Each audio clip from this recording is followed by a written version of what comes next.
Everyone, we got big news today. Big news today. It's about MrBeast, Ava Chris Tyson, that one manager that was a sex offender, and Dawson French, Dog Pack, whatever you want to call them. You all know for the videos of MrBeast is a fraud, a liar, a cheat, a scammer, everything under the sun. And they're pretty big videos, like millions upon millions of views.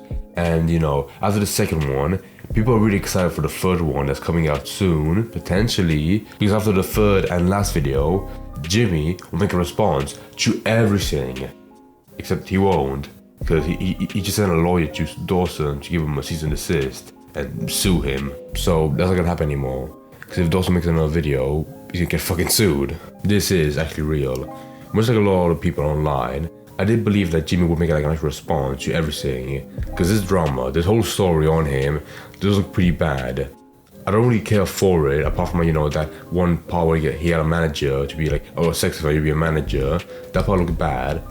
But if you see my other videos, you know, like for a fact that I think most of the other shit called about Jimmy and the whole company is just bullshit. Like just barely scraping the barrel for like a bunch of stuff that you say about him, to get fame, clout, clicks, to just talk about him. But in terms of like the wider demographic that are in the story, the fans, the brain-dead fans are like, drama. They want they want you to hear an actual response, because they feel like they want one and need one. But a lot of people seem to forget that MrBeast as a whole, it is a YouTube channel, but in terms of being a company, it's a massive company.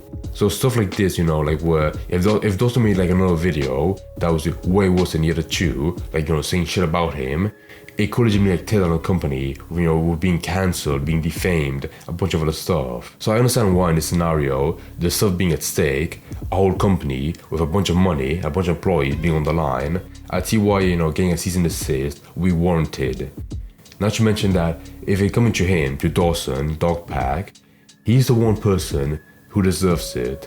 First of all, his first two videos, I'll admit, they just suck. They're just fucking awful. For one, in the beginning of one video, he says that the team of MrBeast wants to rape a bunch of girls on set, and also apparently called Jimmy himself the Antichrist.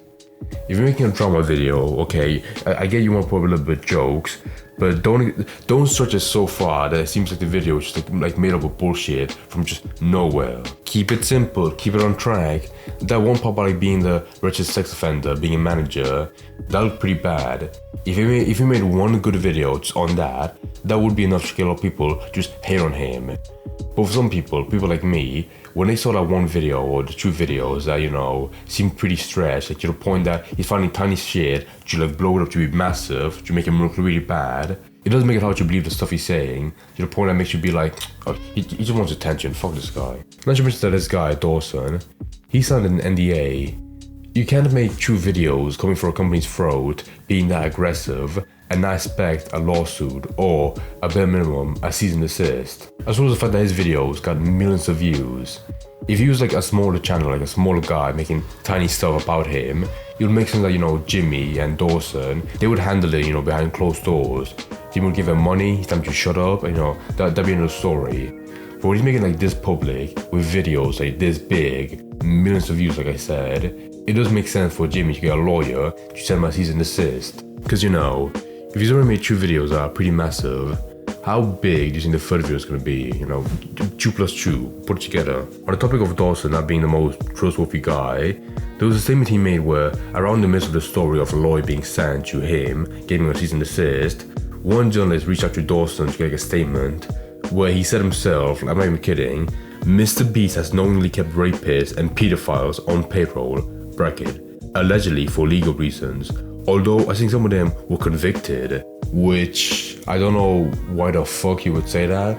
I think over time, I'm realizing now that people like this, people that come around the gate saying big stuff, claiming insane shit like rapists, pedophiles are in the company, they talk a big game, but over time, they struggle to find evidence to actually back it up, like Jake the Viking.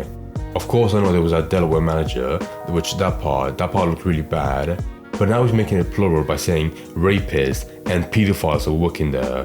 Which, I mean, if you knew that, of course, you got Jake Weather to talk about Delaware on his video, that was one guy. But if you knew that there were more people apart from him, why would you not talk about them? Why do you want such a story to be as long as possible and not just get everything out there and make it public? This is when I realized that Jimmy's lawyer called out Dawson because when he was initially hired, he was given like a 90-day trial, you know, to prove that it was good. But then halfway through, he was fired after 21 days. So clearly not the best employee. The main part I found so bizarre was that apparently after he was fired, he was begging for another chance to get the job back. And if that's true, that looks really bad on Dawson.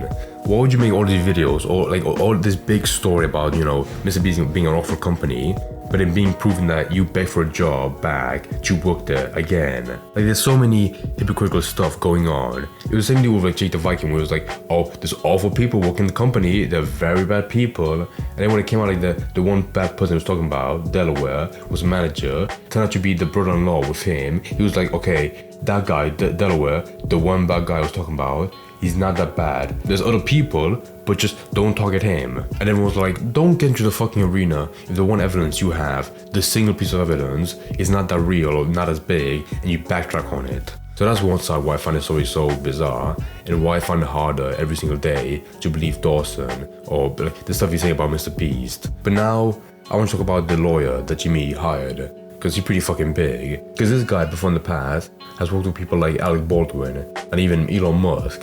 So clearly, you know, he's pretty high up there and he wouldn't be cheap, you know, to hire. And he has been working hard for what he's been paid for to keep this whole thing, this whole story on the wraps. Because apart from Dawson, he has reached out to the people that talked about MrBeast, like Jake Weddle, who, if you remember, that was the Delaware guy, or the guy that brought up the registered sex offender working for MrBeast. You know, that's pretty important. Like, he's an important witness. Except for the part that after that video blew up, you know, he made his own channel, trying to piggyback off that fame, as well as making a new career as a stand-up comedian, which failed miserably. I have no idea why, because this guy, he's a real piece of work. I was in my room dancing like, baby Drizzy, baby Drizzy. But with him, he wasn't given a cease and desist. Instead, he was offered nearly $200,000 by Jimmy himself to just shut up, like hush money. And he hasn't accepted it yet, but I feel like in the future, when the story dies down, now that Dawson's out of the ring, he will eventually take that money. I mean, in his video, he's being like, oh, I'm not gonna take the money, I'm not gonna take the hush money, you can't keep me quiet. But I feel like, come on, that's a lot of money, and for a story this short that's gonna die pretty soon, you know, just take what you can right now, fucking idiot. But to end the video, I know I've been making it seem like the entire time I was like, oh, it's not that surprising when you think about it. I mean, Dawson, he's a fucking idiot. Jake Weddle, a fucking idiot. But to be honest though, I would like to see like a response video from Jimmy that he won't really make, because the more I think about it, there is a couple of bad stuff that should be addressed, like Ava's history and Delaware. For one, I never understood like why initially Jimmy was like, oh, I'm so appalled by Ava's history and the stuff that I never knew about her, which is why I'm hiring a third-party investigator onto this.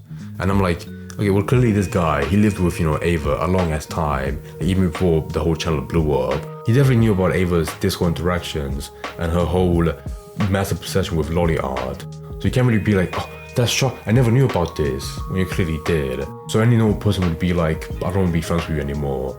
Or much less, bringing them on a whole journey to like this massive channel that will blow up to be massive, with a bunch of, you know, kid fans. And without Delaware manager, I have no idea how he's going to defend that. Because if he is a manager, he needs someone higher up in the company that should be, you know, he has sort of like a background check, like, you know, be researched. And of course, the first thing that would show up naturally would be a criminal record, aka that. So either way, he has to address why he made a fuck up that big, or why he was hired for an ulterior reason. So I really feel like a short, you know, a tiny response video would go a long way for the kind of stuff that he's being caught on. Because it really wouldn't be that simple to talk about the stuff that objectively looks pretty bad.